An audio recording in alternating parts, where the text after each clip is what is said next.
Bonjour messieurs, dames et bienvenue dans ce premier numéro de Cagrif Info Agrimédia. Cagrif Info Agrimédia est une émission de revue de presse agricole. Oui, nous intéresser à ce que disent les journaux agricoles d'ici et d'ailleurs pour orienter et diriger tous les acteurs de la chaîne de valeur agricole. Rendre l'information agricole facile et accessible aux passionnés de l'agriculture.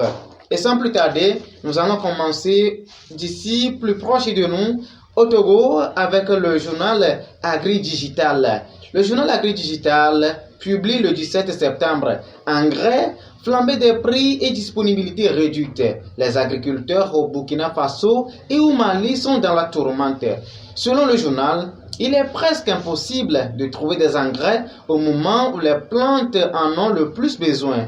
Les distributeurs de NPK 14, 2314 et d'urée de Bobo Dioulasso interrogés ont signalé de pénuries.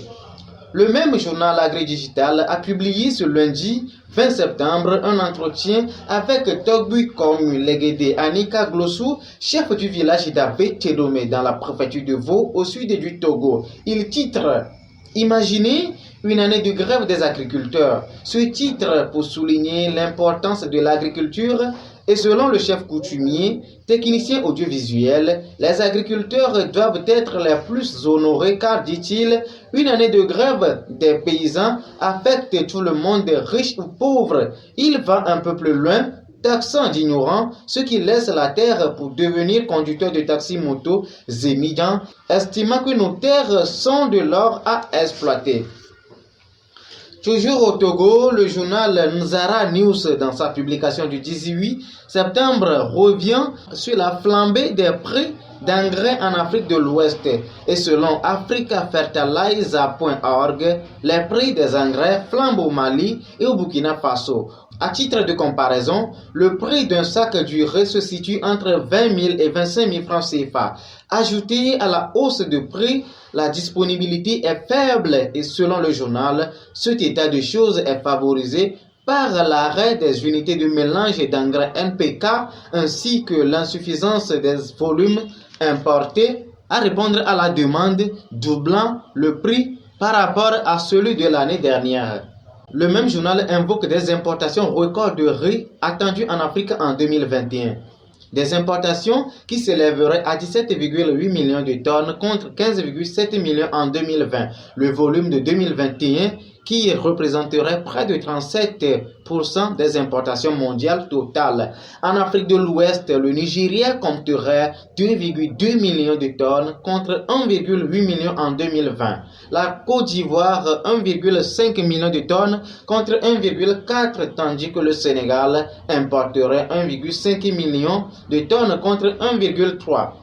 Qu'est-ce qui peut être à l'origine de la hausse du niveau d'importation en Afrique de l'Ouest? Eh bien, en juillet 2021, la FAO, Organisation des Nations Unies pour l'alimentation et l'agriculture, l'imputait à la prévision pluviométrique qui est moins favorable ainsi qu'aux conflits persistants qui altèrent les perspectives de production. Nous allons toujours rester au Togo avec le journal La Lettre Agricole qui titre dans sa publication du 6 septembre 2021 Agroalimentaire, l'attention couvre à la sucrerie d'Anier. Que s'est-il passé? Le journal décrit une affaire de redressement fiscal qui fait monter chez les employés de la société sino-togolaise. Et selon les employés, la direction a payé 7 millions de francs CFA au titre de redressement fiscal à l'Office togolaise des recettes hôtières, une somme qu'elle a décidé de prélever sur les salaires des agents qui menacent à leur tour d'entrer en grève. Un tour au Bénin.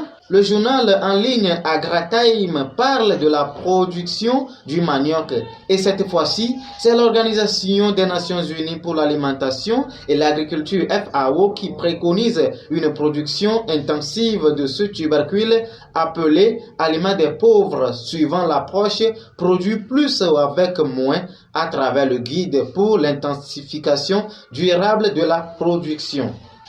Eh bien, c'est la fin de ce premier numéro de Cagrif Info Agrimédia. Suivez nos reportages agricoles chaque premier et troisième lundi du mois ainsi que nos revues de presse chaque deuxième et quatrième lundi du mois. Merci de nous avoir suivis et retrouvez-nous le 11 octobre pour un nouveau numéro de Kagrif Info Agri Média.